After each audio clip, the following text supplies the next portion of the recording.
All right, it is day 31 of the 95 Days of Award Season Posts. I am, as always, your host, Cinephile Mike. A little hoarse, I apologize, but I am here to talk about SS Rajamouli's entertaining RRR, standing for Rise, Roar, Revolt. Now, this title is the theme and cycle we follow within the journey of Bhim and Ram, who are based on historical freedom fighters Kamaram Bhim and Alluri Sita Ramaraju. Now, in real life, these two had never met, but this film is that fictional encounter of what would have happened if these two had met. This film, unlike Yesterday's Blonde, is a fictional account of historical figures that works. Just going to point that out there. Now, this is a film that mixes all genres, from action to musical to romance, and all of its classic Bollywood goodness. Now, our film is about these two men who are fighting back against the English colonizers who inhabited their country in the 1920s. Specifically, British Raj Administrator Scott Buxton, a scenery-chewing Ray Stevenson, and his so overprivileged that you just want to throw her wife, Catherine, played with sinister smirks by Alison Doody, and Scott's niece, Jenny, played by a very sympathetic Olivia Morris. Now, we will learn that Jenny is the nice one in this and actually wants to integrate with the culture and the people and not rule over them.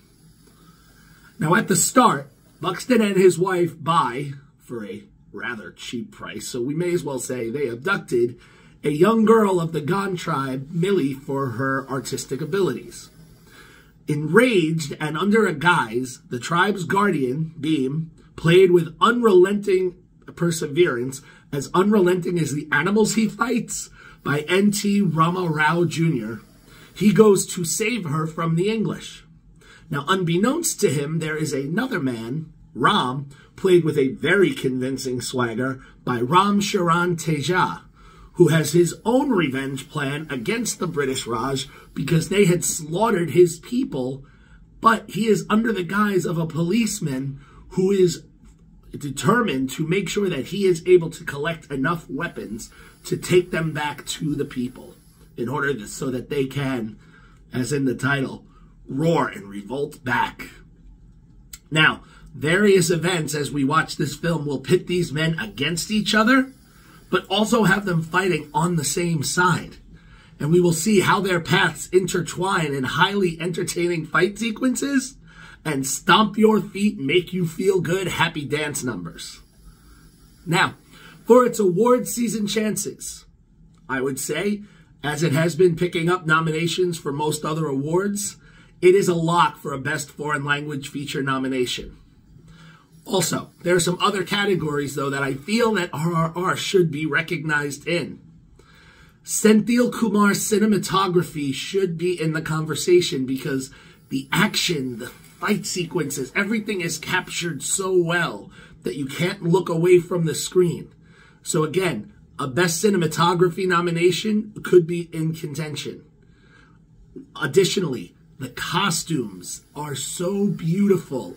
Whether we're looking at the English military, the 1% of the English, or the citizens of the Indian culture, are all captured beautifully by Rama Rajamouli.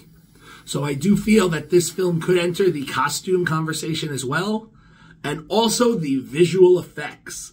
There's a disclaimer at the beginning of the movie where all of the animals are generated and not real, and you'll quickly see why. It's a good thing that they are. But in addition, not just the animals, while prominent, but the battle sequences and all of the other things mean that the visual effects team should be in contention for this category, for the Academy Awards. And also, while I don't often reference SAG, the SAG Awards does do a Best Stunt Ensemble, and the stunts in this are stellar, so I do hope that the Screen Actors Guild recognizes the film at least with a nomination. Now, I must say, regardless of all these wonderful things I'm saying, I do feel that the film was a little bloated at just over 3 hours. And some of the plot elements were a little repetitious and could have been boiled down a bit. So because of that, I do give this film a 4 out of 5 stars. but it is still a wonder to see. Now, as of this post, you can catch RRR streaming on Netflix. I will see you tomorrow for day 32 of the 95 days. We're a third of the way there, day 32. But until then, this is Cinephile Mike saying, take a break and watch something new.